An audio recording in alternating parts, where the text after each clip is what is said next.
महाराज बलि और भगवान विष्णु का पावन अवतार। भक्त प्रहलाद के पोते और राजा विरोचन के पुत्र थे महाराज बलि। राजा विरोचन की पत्नी सुलोचना ने महाराज बलि को जन्म दिया था। विरोचन के बाद महाराज बलि ही दैत्यों के अधिपति हुए और उन्हें दैत्यराज बलि भी कहते हैं। एक बार की बात है, तब समुद्र मंथन के बाद देवगण बहुत शक्तिशाली हो गए थे। तब देवासुर देव और असुर संग्राम हुए। उस संग्राम में देवताओं द्वारा महाराज बलि और उनकी दैत्यों और असुरों वाली सेना का भी नाश हो गया। उस युद्ध में इंद्र के वज्र द्वारा उनकी मृत्यु निश्चित हो गई थी। तब शुक्राचार्य, जो कि दैत्य गुरु थे, उन्होंने अपनी संजीवनी विद्या के द्वारा महाराज बलि के प्राण बचाए। गुरु शुक्राचार्य का मार्गदर्शन, अपने होश और प्राण शक्ति संभालने के बाद दैत्यराज बलि ने गुरु शुक्राचार्य से पूछा, आचार्य, मैं अपना राज्य, अपनी सेना और शक्ति वापस कैसे पा सकता हूँ? तब इसके उत्तर में आचार्य ने कहा, हे पुत्र, तुम महाअभिषेक विश्वजित यज्ञ करो। इससे तुम्हें तुम्हारा हारा हुआ राज्य, अपनी सेना और शक्ति सभी पुनः प्राप्त हो जाएंगे। आचार्य की बातें सुनकर बलि यज्ञ करने को तैयार हो गए। आचार्य की देखरेख में यज्ञ आरंभ हुआ। इस यज्ञ में अग्नि देव ने प्रकट होकर महाराज बलि को सोने का दिव्य रथ दिया, जिसमें 4 घोड़े बंधे थे। वह रथ हवा की गति में दौड़ने की क्षमता रखता था। साथ ही साथ यज्ञ में बलि को दिव्य धनुष, बाणों से भरा तरकश और अभेद्य कवच प्राप्त हुआ। इसके साथ गुरु शुक्राचार्य ने बलि को भयंकर गर्जना करने वाला शंख और कभी न मुरझाने वाले पुष्पों की माला प्रदान की। अपने यज्ञ को पूर्ण कर महाराज बलि महाशक्तिशाली बन गए और एक बार फिर से देवासुर संग्राम का आह्वान किया। इस संग्राम में देवता बुरी तरह से पराजित हुए। केवल इतना ही नहीं, अपितु देवराज इंद्र को युद्ध स्थल छोड़कर भागना पड़ा। दैत्यराज बलि यह संग्राम जीतकर स्वर्ग के राजा बन गए। अपनी विजय और बल का अहंकार भी उनके अंदर जन्म लेने लगा, जो कि पिछले हार के साथ सुप्त सो गया था। पुनः शुक्राचार्य से परामर्श युद्ध के बाद उन्होंने अपने गुरु शुक्राचार्य से कहा, हे आचार्य, आपके कहे का पालन कर मैंने अपना राज्य, बल और सेना वापस पा ली है। अब मैं आपसे कुछ और भी जानना चाहता हूँ। यह सुनकर आचार्य ने कहा, निसंकोच पूछो वत्स। बलि ने पूछा, अपने राज्य, बल और सेना को सुरक्षित रखने का क्या उपाय है? तब दैत्य गुरु शुक्राचार्य ने उनका मार्गदर्शन करते हुए कहा, हे मेरे प्रिय शिष्य, यदि तुम निरंतर यज्ञ करते रहो तो कभी तुम्हारे बल में कमी नहीं आएगी, अपितु वृद्धि होगी और इससे तुम्हारी सेना सुरक्षित रहेगी और इससे राज्य भी सुरक्षित रहेगा। मेरी एक बात मानो तो सदा गरीबों को और ब्राह्मणों को दान देते रहना। इससे जन्म लेने वाली ऊर्जा सदा तुम्हारे लिए हितकारी होगी। यह सब सुन दैत्यराज बलि ने हाथ जोड़कर आचार्य की बातों का समर्थन और सम्मान किया और ऐसा आजीवन करने का संकल्प लिया। वो हमेशा चलने वाले यज्ञ करवाने और सदैव दान के लिए तत्पर रहने लगे। दान का अहंकार हो गया उन्हें। शास्त्रों में कहा गया है कि अहंकार तो अपने आप में बुरी चीज़ है और जब अहंकार अच्छी चीज़ पर हो तो वह उसका भी नाश कर देती है। दैत्य लोगों को उनकी सुरक्षा प्रदान थी। इस वजह से दैत्य सबको कष्ट पहुंचाने लगे। आम जीवन परेशान हो गया। उधर देव माता अदिति इस देवासुर संग्राम से हताश हो गई थी। उनके पुत्र निर्वासित जीवन व्यतीत कर रहे थे। उनके पुत्र देवराज इंद्र देवगुरु बृहस्पति के कहे अनुसार घोर तप कर रहे थे। यह सब देखकर माता अदिति विचलित हो रही थी। फिर अपने पति महर्षि कश्यप के कहे अनुसार भगवान विष्णु की आराधना करने लगी।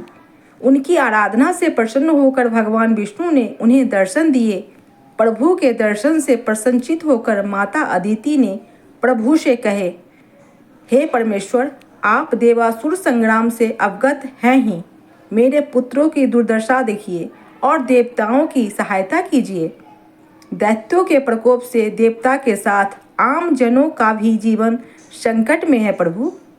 ऐसी विनती सुन प्रभु ने अदिति माता से कहा, देव माता, मैं अपने भक्त से युद्ध नहीं कर सकता, ना ही उसकी मृत्यु का कारण बन सकता हूँ, परंतु मैं आपके गर्भ से वामन अवतार लूँगा और देवताओं सहित सबका कल्याण करूँगा। प्रभु के कहे अनुसार माता अदिति को एक पुत्र की प्राप्ति हुई। उनके पति महर्षि कश्यप ने ऋषियों के मंत्रोच्चारण द्वारा अपने पुत्र वामन का यज्ञोपवीत संस्कार करवाया। यज्ञोपवीत संस्कार के बाद भगवान वामन महाराज बलि की निरंतर चल रहे यज्ञ वाले यज्ञशाला की ओर चल पड़े। भगवान वामन का आगमन। वहां उपस्थित लोगों ने देखा एक छोटा सा ब्राह्मण बालक जिसके मुख पर अतुलनीय आभा थी। वह बालक का रूप बहुत ही मनमोहक था। उनके तेज से हर कोई प्रभावित हो रहा था। महाराज बलि और उनके यज्ञ में सम्मिलित गण उनके स्वागत में खड़े हो गए। महाराज बलि ने ब्राह्मण रूपी वामन भगवान को शाही आसन पर बैठाकर उनके पैर धोए, पाद प्रक्षालन किया और फिर चरण स्पर्श कर प्रणाम किया। दैत्यराज बलि ने ब्राह्मण बालक रूपी भगवान वामन से कहा, भगवान, आपके आने से मैं धन्य हुआ। आप इस यज्ञ में पधार कर यज्ञ की ऊर्जा में बढ़ोतरी की है। मैं आपको दान देने की इच्छा रखता हूँ। आप आदेश दे प्रभु। भगवान वामन ने कहा, आप दानवीर हैं राजन। आपकी बहुत प्रशंसा सुनी है। आप अन्न, धन, वस्त्र, सुविधा इत्यादि दान करने के लिए जाने जाते हैं, परंतु मुझे ये सब नहीं चाहिए। मुझे केवल उतनी भूमि चाहिए जितनी भूमि मेरे 3 पग कदम में नप जाए। वहाँ उपस्थित लोग ब्राह्मण बालक की मांग को सुन हंसने लगे। महाराज बलि भी अहंकार में आकर हंस पड़े। फिर हाथ जोड़कर वामन देव से और भी कुछ मांगने का आग्रह किया, परंतु वामन देव 3 पग भूमि पर अड़े रहे। शुक्राचार्य की चेतावनी। फिर जैसे ही अहंकार में अंधे महाराज बलि दान देने के लिए हामी भरकर आगे बढ़े, तभी उनके गुरु शुक्राचार्य ने उनसे कहा, हे बलि, ये बालक ब्राह्मण कोई और नहीं, स्वयं श्री हरि विष्णु है। सोच समझकर संकल्प लेना। उनकी बात सुनकर दैत्यराज बलि ने बालक ब्राह्मण को देखा और प्रभु की अनुभूति करते हुए बोले, हे गुरुवर, संपूर्ण यज्ञ तो प्रभु की प्रसन्नता के लिए होती है। हर आहुति प्रभु को प्रसन्न करने के लिए दी जाती है। यदि आज प्रभु स्वयं यहाँ दान लेने आए हैं तो इससे सौभाग्यपूर्ण और क्या होगा। क्रोधवश दैत्य गुरु ने उन्हें शाप दे दिया और उस शाप की चिंता किए बिना ही महाराज बलि दान के लिए आगे बढ़े। भगवान वामन सब सुन रहे थे। महाराज बलि का दान वामन देव से दैत्यराज बलि ने कहा, ब्राह्मण को दान देने के लिए आश्वस्त कर मैं अपनी बात से विमुख नहीं हो सकता। आखिर मैं दानवीर हूँ, ऐसा तो आपने भी कहा है भगवान। इसलिए आप अपने पग बढ़ाएं। मैं आपको आपकी नापी हुई 3 पग भूमि दान करने का संकल्प लेता हूँ। संकल्प के साथ ही ब्राह्मण बालक रूपी वामन अवतार श्री हरि विष्णु ने विराट रूप धरा। लोग भयभीत होकर इधर उधर भागने लगे। यज्ञ में सम्मिलित जन हो या यज्ञ दृष्टा या फिर पशु, सभी भागने लगे। प्रभु ने एक पग में धरती और दूसरे पग में आकाश को नाप दिया और फिर तीसरे पग के लिए अपने पैर उठाए और बलि की ओर देखा। तभी बलि ने हाथ जोड़कर अपने घुटने पर बैठकर कहा, हे प्रभु, तीसरे पग में आप मुझे नाप ले और मुझ पर भी स्वामित्व स्थापित कर ले। यह रहा मेरा मस्तक।